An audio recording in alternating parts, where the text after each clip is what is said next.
The story of Quincy, Illinois is a story about Catholics making a difference in building the city and educating the city and transforming the city's economy from a rough frontier outpost to a thriving city on the banks of the Mississippi. Franciscans came to Quincy in 1859 because the pastor of St. Boniface, he wanted somebody to help him out with the school. And he and the bishop of Alton at that time went to Germany and recruited Franciscans to come here. They all spoke German, and they didn't have public schools at that time in Quincy. And the first place they came was on 8th and Main downtown, and they maybe had 50 students. Some of them probably were what we would call grade school students today. And within a year or two, someone donated land out here where St. Francis Parish is. The first thing built on this land was an orphanage, which I think was the result of some kind of an epidemic they'd had, and a lot of kids, were without parents. Then in 1871, they built the east wing of Francis Hall. And then in 1898, they built the rest of the building.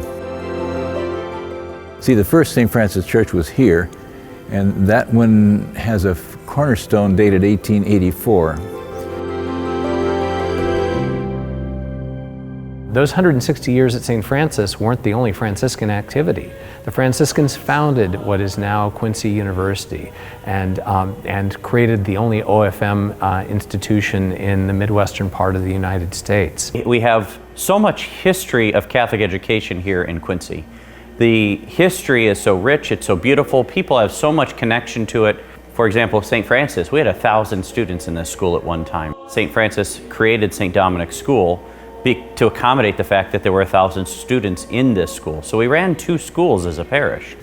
They were going to educate young people that wouldn't get an education otherwise. So when we think about Catholic education here, elementary schools, high schools, because we had a high school program for many years at QU, collegiate education. The Franciscans have been part of every facet of Catholic education in this community and region.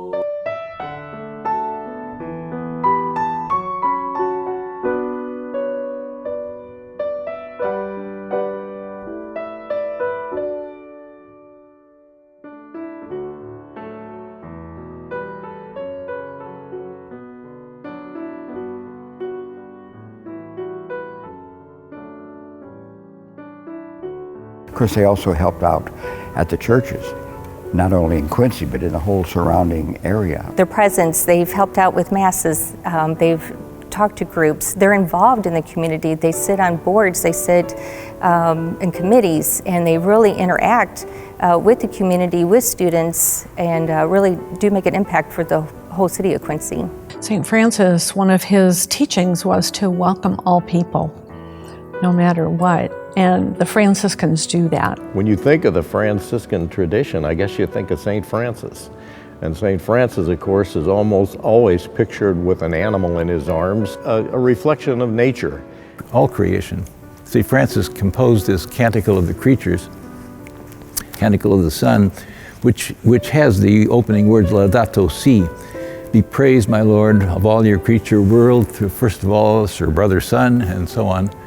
And that's Pope Francis took that for his title of that encyclical in 2015 about the environment.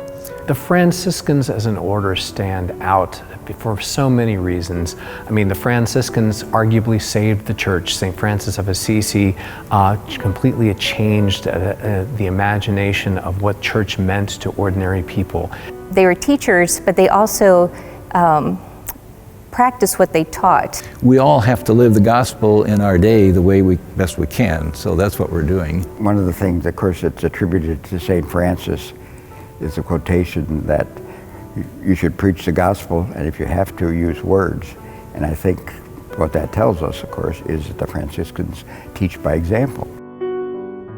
Franciscans are very humble.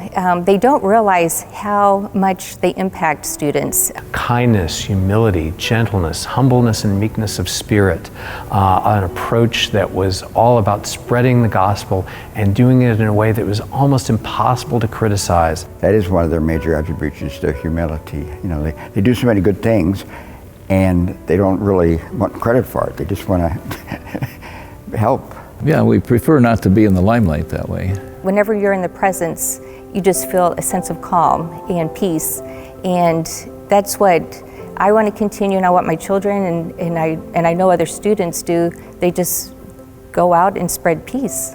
It's basically four things: passion, respect, vulnerability, and faithfulness. Now, passion, three of them are under our control. Respect, obviously, courtesy, you treat people with respect. Vulnerability, you don't build walls around yourself. And faithfulness, you hang in there, no matter, even if things don't go well. And then finally, passion, that's a gift. They just want to make the world a better place for everyone. Well, the Franciscan spirit is deal with the minorists, the lower people, the lower class people of any society. No, the Franciscans are I think the most inclusive group of men I've ever met. By its desire to serve those who are not well served.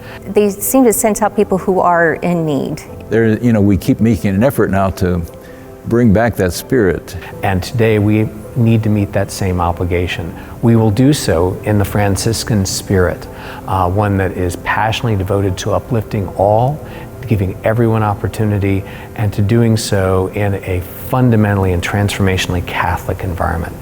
Respect, vulnerability, and faithfulness, if people do that, good things happen. But I was looking at the list of prior recipients of this award, and virtually all of them had some sort of connection with the Franciscans.